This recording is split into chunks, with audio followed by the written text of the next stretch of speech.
ఈరోజు ఆంధ్రప్రదేశ్ 9వ తరగతి సాంఘిక శాస్త్రం హిస్టరీ పాఠ్య పుస్తకంలో రెండవ పాఠంకి సంబంధించిన ముఖ్యాంశాలు చూద్దాం. రెండవ పాఠం ఐరోపాలో సామ్యవాదం, రష్యా విప్లవం. ఇందులో 60 నుంచి 65 పేజీ వరకు. రష్యన్ విప్లవం. ఏ విప్లవం ద్వారా సామ్యవాదులు రష్యాలో ప్రభుత్వాన్ని స్వాధీనం చేసుకున్నారు? 1917 అక్టోబర్ విప్లవం. ఈ విప్లవం ద్వారా సామ్యవాదులు రష్యాలో ప్రభుత్వాన్ని స్వాధీనం చేసుకున్నారు. 1917 అక్టోబర్ విప్లవం. ఫిబ్రవరి 1917లో రాచరికం పతనం, అక్టోబర్లో జరిగిన సంఘటనలు సాధారణంగా ఏమంటారంటే రష్యన్ విప్లవం అంటారు. ఫిబ్రవరి 1917లో రాజరికం పతనం, అక్టోబర్లో జరిగిన సంఘటనలు సాధారణంగా ఏమంటారంటే రష్యన్ విప్లవం అని అంటారు. రష్యన్ సామ్రాజ్యం 1914. రష్యన్ సామ్రాజ్యం ఇప్పుడు 1914 ఎలా ఉండేదో చూద్దాం. 1914 ఎవరు రష్యాను దాని సామ్రాజ్యాన్ని పాలించారంటే జార్ నికోలస్ II. 1914లో ఎవరు రష్యాను దాని సామ్రాజ్యాన్ని పాలించారంటే జార్ నికోలస్ II. మాస్కో చుట్టూ ఉన్న భూభాగంతో పాటు ఏవి రష్యన్ సామ్రాజ్యంలో భాగాలు ఉండేవి? రష్యన్ సామ్రాజ్యంలో ప్రస్తుత ఫిన్లాండ్, లాట్వియా, లిథువేనియా, ఎస్టోనియా, పోలాండ్లోని కొంత ప్రాంతం, ఉక్రెయిన్, బెలారస్. మాస్కో చుట్టూ ఉన్న భూభాగంతో పాటు ఏవి రష్యన్ సామ్రాజ్యంలో భాగాలుగా ఉండేవంటే రష్యన్ సామ్రాజ్యంలో ప్రస్తుత ఫిన్లాండ్, లాట్వియా, లిథువేనియా, ఎస్టోనియా, పోలాండ్లోని కొంత ప్రాంతం, ఉక్రెయిన్, బెలారస్. ఇవన్నీ రష్యన్ సామ్రాజ్యంలో భాగాలుగా ఉండేవి. ఈ రష్యన్ సామ్రాజ్యం ఎంతవరకు విస్తరించిందంటే పసిఫిక్ వరకు కూడా విస్తరించింది. నేటి మధ్య ఆసియా దేశాలతో పాటు ఏవి ఇందులో ఉండేవంటే జార్జియా, ఆర్మేనియా, అజర్బైజాన్లు కూడా. ఇవి కూడా నేటి మధ్య ఆసియా దేశాలతో పాటు ఏవి కూడా ఇందులో అంటే ఈ రష్యన్ సామ్రాజ్యంలో ఉండేవంటే జార్జియా, ఆర్మేనియా, అజర్బైజాన్లు. ఏది మెజారిటీ మతంగా ఉండేదంటే రష్యాలో రష్యన్ ఆర్థోడాక్స్ క్రిస్టియానిటీ. ఏది మెజారిటీ మతంగా ఉండేదంటే రష్యన్ ఆర్థోడాక్స్ క్రిస్టియానిటీ. ఇది ఎక్కడి నుంచి ఏర్పడిందంటే గ్రీక్ ఆర్థోడాక్స్ చర్చ్ నుండి ఏర్పడింది. ఈ రష్యన్ ఆర్థోడాక్స్ క్రిస్టియానిటీ అనేది ఎక్కడి నుంచి ఏర్పడిందంటే గ్రీక్ ఆర్థోడాక్స్ చర్చ్ నుండి ఏర్పడింది. కానీ ఈ సామ్రాజ్యంలో ఎవరు కూడా ఉన్నారంటే క్యాథలిక్లు, ప్రొటెస్టెంట్లు, ముస్లింలు, బౌద్ధులు కూడా ఉన్నారు. కానీ సామ్రాజ్యంలో ఎవరు కూడా అంటే ఈ రష్యన్ సామ్రాజ్యంలో ఎవరు కూడా ఉండేవారంటే క్యాథలిక్లు ఉండేవారు, ప్రొటెస్టెంట్లు ఉండేవారు, ముస్లింలు ఉండేవారు, బౌద్ధులు కూడా ఉండేవారు. ఆర్థిక వ్యవస్థ, సమాజంలో ఆర్థిక వ్యవస్థ ఎలా ఉండొచ్చు? ఆర్థిక వ్యవస్థ సమాజం. నెక్స్ట్ 20వ శతాబ్దం ప్రారంభంలో రష్యాలోని అధిక శాతం ప్రజలు వ్యవసాయదారులుగా ఉన్నారు. రష్యా సామ్రాజ్య జనాభాలో దాదాపు ఎంత శాతం మంది వ్యవసాయం ద్వారా జీవనోపాధి పొందారు? 85% మంది. 20వ శతాబ్దం ప్రారంభంలో రష్యాలోని అధిక శాతం ప్రజలు వ్యవసాయదారులుగా ఉన్నారు. రష్యా సామ్రాజ్య జనాభాలో దాదాపు ఎంత శాతం మంది వ్యవసాయం ద్వారా జీవనోపాధి పొందారంటే 85% మంది. ఈ నిష్పత్తి చాలా యూరోపియన్ దేశాల కంటే ఎక్కువగా ఉంది. ఉదాహరణకు ఫ్రాన్స్, జర్మనీలో నిష్పత్తి ఎంత శాతంగా ఉండేదంటే 40 నుంచి 50% ఉంటే రష్యాలో 85% అనేది ఉండేది. ఈ నిష్పత్తి చాలా యూరోపియన్ దేశాల కంటే ఎక్కువగా ఉంది. ఉదాహరణకు ఫ్రాన్స్, జర్మనీలో నిష్పత్తి ఎంత శాతం ఉందంటే 40% నుండి 50%. రష్యా ప్రధానంగా ఏమి ఎగుమతిదారుగా ఉండేదంటే ధాన్యం. రష్యా ప్రధానంగా ఏమి ఎగుమతిదారుగా ఉండేదంటే ధాన్యం ఎగుమతిదారుగా ఉండేది.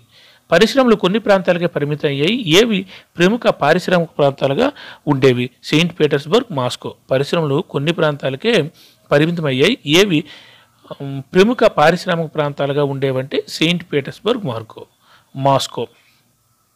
ఎప్పుడు రష్యాలో రైల్వేలు విస్తరించినప్పుడు అనేక కర్మాగారాలు స్థాపించారంటే 1890లో. ఎప్పుడు రష్యాలో రైల్వేలు విస్తరించినప్పుడు అనేక కర్మాగారాలు స్థాపించారంటే 1890లో. పరిశ్రమలో విదేశీ పెట్టుబడులు పెరిగాయి. బొగ్గు ఉత్పత్తి రెట్టింపు అయ్యి ఇనుము ఉక్కు ఉత్పత్తి ఎన్ని రెట్లు పెరిగిందంటే 4 రెట్లు పెరిగింది. పరిశ్రమలో విదేశీ పెట్టుబడులు పెరిగాయి. బొగ్గు ఉత్పత్తి రెట్టింపు అయ్యి ఇనుము ఉక్కు ఉత్పత్తి ఎన్ని రెట్లు పెరిగిందంటే 4 రెట్లు అనేది పెరిగింది. ఎప్పటికీ కొన్ని ప్రాంతాల్లో ఫ్యాక్టరీ కార్మికులు, వృత్తి పనివారు దాదాపు సమానంగా ఉన్నారంటే 1900 నాటికి. ఎప్పటికీ కొన్ని ప్రాంతాల్లో ఫ్యాక్టరీ కార్మికులు, వృత్తి పనివారు దాదాపు సమానంగా ఉన్నారంటే 1900 నాటికి. చాలా పరిశ్రమలు పారిశ్రామికవేత్తల ప్రైవేట్ ఆస్తిగా ఉండేవి. పెద్ద కర్మాగారాలు కనీస వేతనాలు, పరిమిత పని గంటలు ఉండేలా ఏది పర్యవేక్షించేది అంటే ప్రభుత్వం పర్యవేక్షించేది. చాలా పరిశ్రమలు పారిశ్రామికవేత్తల ప్రైవేట్ ఆస్తిగా ఉండేవి. పెద్ద కర్మాగారాలు కనీస వేతనాలు, పరిమిత పని గంటలు ఉండేలా ఏది పర్యవేక్షించేది అంటే ప్రభుత్వం పర్యవేక్షించేది. కానీ ఫ్యాక్టరీ పర్యవేక్షణ అధికారులు నిబంధనలను ఉల్లంఘించడాన్ని అరికట్టలేకపోయారు. కర్మాగారాల పని గంటలు 10 లేదా 12తో పోలిస్తే చేతి వృత్తుల కేంద్రాల్లో చిన్న వర్క్షాపుల్లో కొన్నిసార్లు ఎన్ని గంటలు ఉండేవంటే 15 గంటలు ఉండేది. కానీ ఫ్యాక్టరీ పర్యవేక్షణ అధికారులు నిబంధనలకు ఉల్లంఘించడాన్ని అరికట్టలేకపోయారు. కర్మాగారంలో పని గంటలు 10 లేదా 12తో పోలిస్తే అంటే కర్మాగారంలో పని గంటలు 10 నుంచి 12 గంటలతో పోలిస్తే చేతి వృత్తుల కేంద్రాల్లోనూ చిన్న వర్క్షాపుల్లో కొన్నిసార్లు ఎన్ని గంటలు ఉండేవంటే 15 గంటలు ఉండేవి.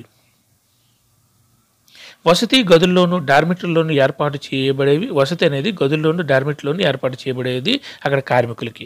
కార్మికులు ఒక విభజించబడిన సామాజిక సమూహంగా ఉండేవారు. కొంతమందికి తాము ఇచ్చిన గ్రామాలతో బలమైన సంబంధాలు ఉండేవి. మరి కొంతమంది ఎక్కడ స్థిర నివాసం ఏర్పాటు చేసుకున్నారంటే నగరాల్లో స్థిర నివాసం ఏర్పరచుకున్నారు. వసతి ఎక్కడ ఉండేదంటే గదుల్లోనూ డార్మిటరీలోనూ ఏర్పాటు చేయబడేది. ఈ కార్మికులు ఒక విభజించబడిన సామాజిక సమూహంగా ఉండేవారు.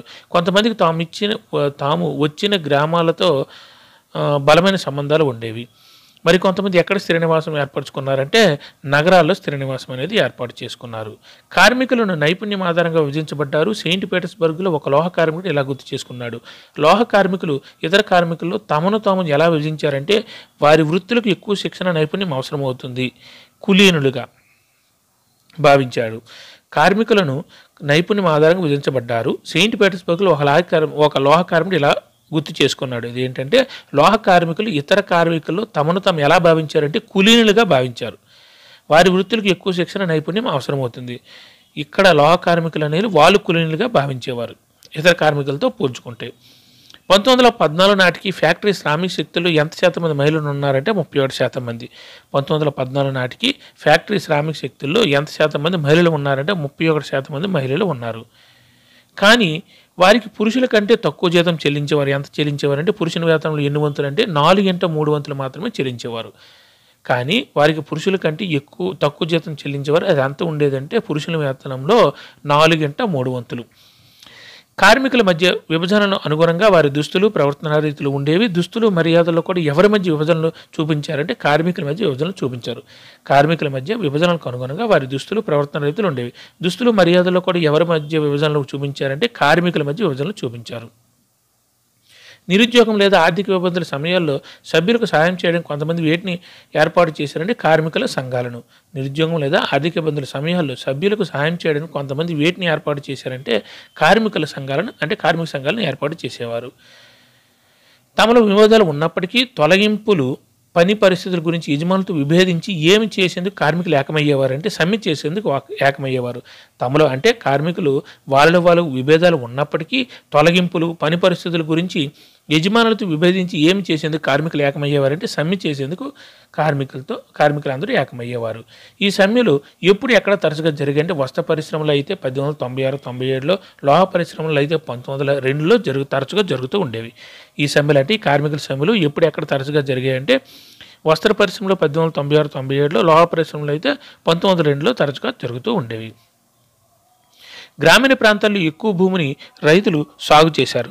కానీ ఎవరికి పెద్ద మొత్తంలో ఆస్తులు ఉండేవంటే సంపన్నులు, రాజులు, ఆర్థోడాక్స్ చర్చికి ఎక్కువ ఆస్తులు అనేవి ఉండేవి. గ్రామీణ ప్రాంతాల్లో ఎక్కువ భూమిని రైతులు సాగు చేశారు. కానీ ఎవరికి పెద్ద మొత్తంలో ఆస్తులు ఉండేవంటే సంపన్నుడికి, రాజులకి, ఆర్థోడాక్స్ చర్చికి ఎక్కువ ఆస్తులు ఉండేవారు. కార్మికుల మాదిరిగానే రైతులు కూడా విభజించబడ్డారు. వారు కూడా ప్రగాఢమైన ఏ విశ్వాసాలు కలవారంటే మత విశ్వాసాలు కలవారు. కార్మికుల మాదిరిగానే రైతులు కూడా విభజించబడ్డారు. వారు కూడా ప్రకటమైన ఏ విశ్వాసాలు కలవారంటే మత విశ్వాసాలు కలవారు ఎవరు? రైతులు. కానీ కొన్ని సందర్భాల్లో తప్ప వారికి ప్రభువుల పట్ల గౌరవం ఉండేది కాదు. ప్రభువులకు స్థానిక ప్రజాదరణ ద్వారా కాకుండా ఎవరికి సేవ చేయడం ద్వారా అధికారం ఆదా లభించాయంటే జార్కి. ఇక్కడ చక్రవర్తులు కదా అయినా జారు. వారికి ప్రజాదరణ ద్వారా ప్రభువులకు స్థానిక ప్రజాదరణ ద్వారా కాకుండా ఎవరికి సేవ చేయడం ద్వారా అధికారం వాదా లభించేది అంటే జార్కి సేవ చేయడం ద్వారా వారికి అధికారం వాదా అనేది లభించేది. ఎవరికి? ప్రభువులకి. ఇది ఫ్రెంచ్ విప్లవం సమయంలోని ఫ్రాన్స్ వలె కాకుండా బ్రిటనీలోని రైతులు ప్రభువులను గౌరవించి వారి కోసం పోరాడారు. ఇక్కడ అలా జరగలేదు. ఎక్కడ రైతులు తమకు ప్రభువులు భూమి తమకు ఇవ్వాలని కోరుకున్నారంటే రష్యాలోని రైతులు. ఫ్రెంచ్ విప్లవం సమయంలో ఫ్రెంచ్లో అయితే బ్రిటన్లోని రైతులు ప్రభువులను గౌరవించి వారి కోసం పోరాడారు. ఎక్కడ? ఫ్రెంచ్ విప్లవం సమయంలో ఫ్రాన్స్లో. కానీ ఇక్కడ అలా జరగలేదు. ఎక్కడ అలా జరగలేదంటే రష్యాలో రైతులు అయితే అలా చేయలేదు. ఇక్కడ రైతులు తమకు ప్రభువుల భూమి తమకు ఇవ్వాలని కోరుకున్నారు. ఎక్కడ రైతులు ప్రభువుల భూమి తమకు ఇవ్వాలని కోరుకున్నారంటే రష్యాలోని రైతులు ప్రభువుల భూమి తమకు ఇవ్వాలని రష్యా రైతులు కోరుకున్నారు. ఇంకా వారు తరచుగా కౌలు చెల్లించడానికి నిరాకరించి భూస్వాములను కూడా హత్య చేశారు. ఎవరు? రష్యాలోని రైతులు.